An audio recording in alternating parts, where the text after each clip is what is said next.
Jika Anda berada di usia 20-an atau awal 30-an, mungkin Anda merasa tidak sendirian dalam perasaan ini. Sebuah kekosongan yang membingungkan. Perasaan tertekan oleh harapan masyarakat, bayangan pencapaian orang lain, dan pertanyaan besar, ini mau dibawa kemana hidup saya? Selamat datang di Quarter Life Crisis, di mana kejelasan adalah kemewahan. Tapi, jangan khawatir. Karena seorang filsuf Prancis bernama Albert Camus sudah hidup di dalam kekosongan ini.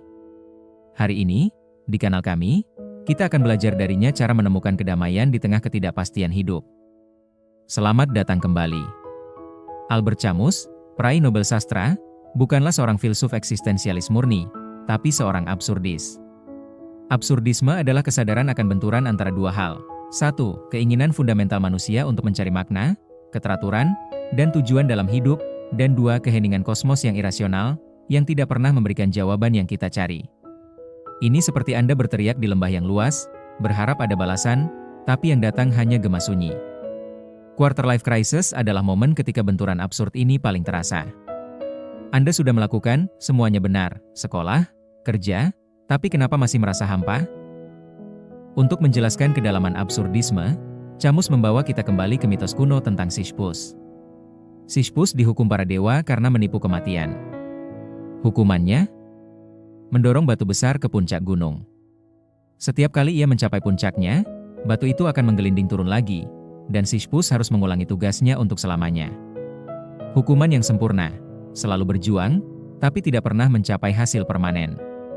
Camus melihat ini bukan sekadar cerita, tapi sebagai metafora yang kejam dan jujur untuk kondisi manusia, terutama bagi Anda yang sedang menghadapi krisis usia 25. Tidakkah rutinitas Anda terasa seperti hukuman itu? Anda mencapai target karir, puncak, lalu tuntutan baru muncul, batu jatuh. Anda menabung untuk rumah, puncak, lalu inflasi datang, batu jatuh. Anda mencari soulmate, puncak, dan harus mulai lagi dari nol, batu jatuh. Tugas Sisyphus tidak memiliki makna transenden. Tugas itu hanya berlanjut karena harus berlanjut. Dan itulah yang menyebabkan Quarter Life Crisis terasa begitu menyiksa. Anda menyadari bahwa Anda telah melakukan semua perjuangan ini, tetapi tujuan akhirnya, makna mutlak, tidak pernah datang. Lalu, apa solusinya? Apakah kita menyerah pada nihilisme? Camus menolak keras.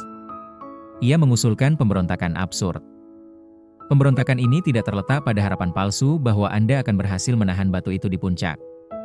Pemberontakan ini adalah tindakan kesadaran. Anda menyadari kondisi Anda menerima ketidakbermaknaannya, dan Anda tidak lagi membiarkan dewa, atau tuntutan masyarakat, mendefinisikan nilai perjuangan Anda. Momen paling penting bagi Sisyphus adalah saat ia berjalan menuruni gunung, kembali ke bawah. Di momen itu, ia bebas. Ia sudah tahu hasil akhirnya. Ia melepaskan harapan pada puncak. Di momen keheningan itu, Camus berkata, Sisyphus menemukan kegembiraan yang absurd. Kegembiraan absurd ini adalah kemenangan manusiawi. Anda tidak lagi menunggu validasi dari puncak yang tidak pernah ada. Anda merayakan setiap langkah mendorong, setiap helaan napas, setiap momen solidaritas. Anda memutuskan bahwa perjalanan itu sendiri adalah tujuan, hanya karena Anda memilihnya. Anda, sebagai Sisyphus modern di usia 25, mulai menemukan kedamaian ketika Anda berhenti bertanya, mengapa saya melakukan ini? Dan mulai berkata, saya melakukan ini karena saya memilih untuk hidup dan saya memilih untuk melanjutkan.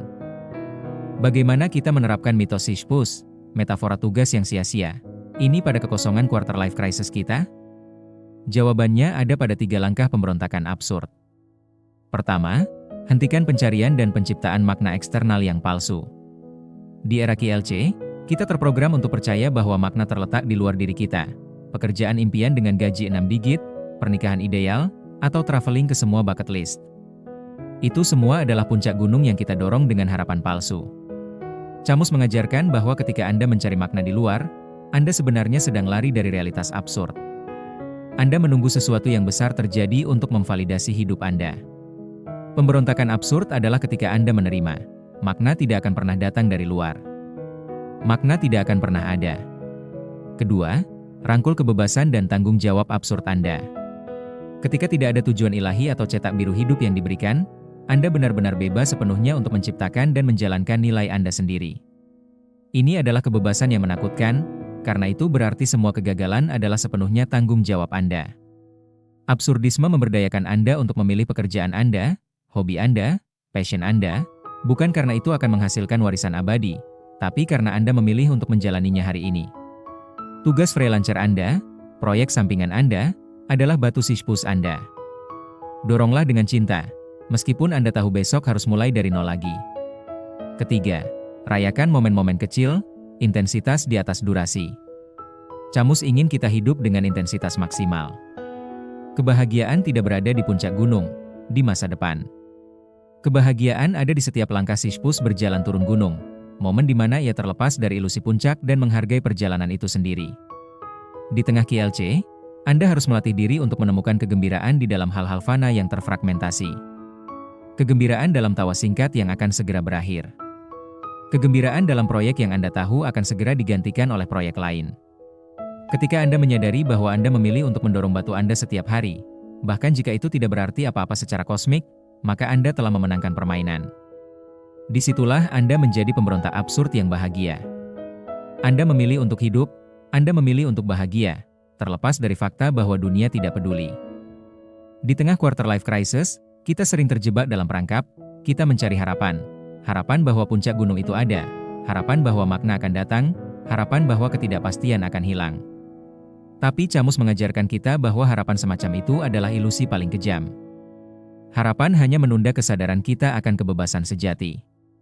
Pemberontakan absurd adalah tentang menolak harapan palsu dan memilih untuk hidup di sini dan saat ini, secara utuh, dengan kesadaran penuh bahwa semua ini mungkin tidak berarti apa-apa.